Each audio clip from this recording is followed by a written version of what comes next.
এই ঘটনাটি বিচ্ছিন্ন না, একটি ঘটনা না, সারা দেশে গত বেশ কিছুদিন ধরেই বিভিন্ন জায়গায় গ্রাফিতি মুছে ফেলা বা দেয়াল লেখন মুছে ফেলার ঘটনা ঘটছে। এবং দেখা যাচ্ছে যে জুলাই অভ্যুত্থান বা আগস্টে 5 আগস্টের রিলেটেড বৈষম্য বিরোধী ছাত্র আন্দোলনের যে গ্রাফিতি গুলো, যেগুলোকে নিয়ে প্রধান উপদেষ্টা ডক্টর মোহাম্মদ ইউনূস তিনি জাতীয় এবং আন্তর্জাতিক পরিসরে কথা বলেন, সেই সব গ্রাফিতি বেশি মুছে ফেলা হচ্ছে। এবং যারা মুছছেন নিঃসন্দেহে বলা যায় তারা এই সরকারের বিপরীত অবস্থানে থাকা আওয়ামী লীগ, ছাত্রলীগ, যুবলীগ তাদের নেতাকর্মী।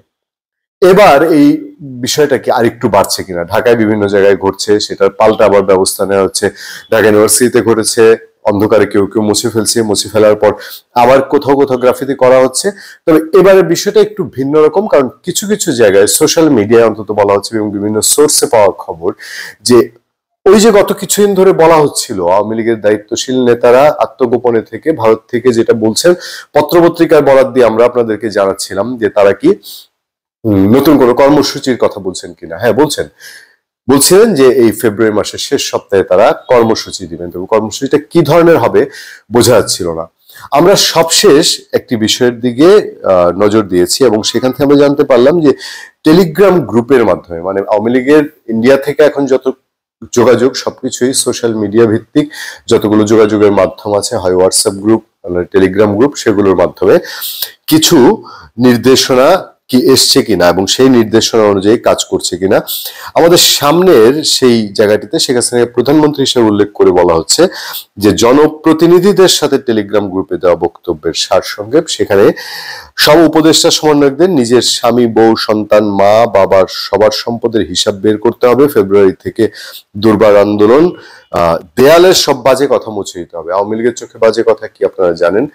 খুব আমার এই জায়গাটা একটা খটকা লাগে, আওয়ামী লীগ এখনোই শুধু জুলাই আন্দোলন বা 5 আগস্টে তাদের পতনটাকে তারা একটা ষড়যন্ত্র এবং সন্ত্রাসী কাজ হিসেবে দেখছে, কিন্তু তাদের ভিত যে ভেতরে ভেতরে তাদের নিজেদের দুর্বলতার কারণে দুর্বল হয়ে গেছিল এবং তাদের অনুশোচনা, ক্ষমা চাওয়ার বিষয়টি কিন্তু একদমই নাই, যেটা আওয়ামী লীগের মানুষই বলছে যে এটা থাকা উচিত। আমরা এর আগে পরে একটি কন্টেন্টে আপনাদেরকে জানাবো যে আল জাজিরা একটি বিশ্লেষণধর্মী রিপোর্ট করেছে, যেখানে আওয়ামী লীগ সভাপতি শেখ হাসিনার নেতৃত্বের কথাই অনেকে চ্যালেঞ্জ করছেন। আমরা আমাদেরও ফিল পর্যায়ে কিছু উপলব্ধি আপনাকে জানাবো। তারপর বলা হচ্ছে দেয়ালে দেয়ালে জয় বাংলা লিখতে হবে, জনগণের কাছে যেতে হবে, তৃণমূল বঞ্চিতদের কাছে যেতে হবে, সার্ভে করার নামে এলাকায় বিএনপি জামাতের কারা যাচ্ছে তাদের ভালোভাবে খোঁজ নিতে হবে। 18 ফেব্রুয়ারি থেকে সর্বাত্মক আন্দোলন কর্মসূচি, মার্চ মার্চ মাস, দেশ আবার স্বাধীন করতে হবে।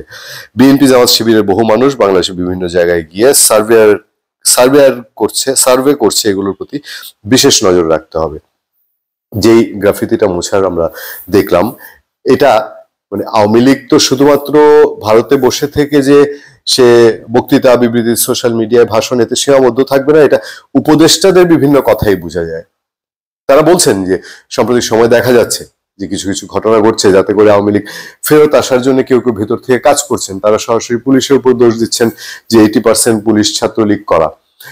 আমরা এখন কি এটা ভাবতে পারি কিনা যে জিনিসটা দিন দিন আওয়ামী লীগ এখন ভেতর দিকে, বাংলাদেশের ভেতরে তারা কোনো কিছু একটা করার চেষ্টা করছে, যেখানে উপদেষ্টারা এমনও বলছেন যে সীমান্তের কাজ ঘেঁষেই আওয়ামী লীগ সভাপতি শেখ হাসিনা হয়তো আছেন।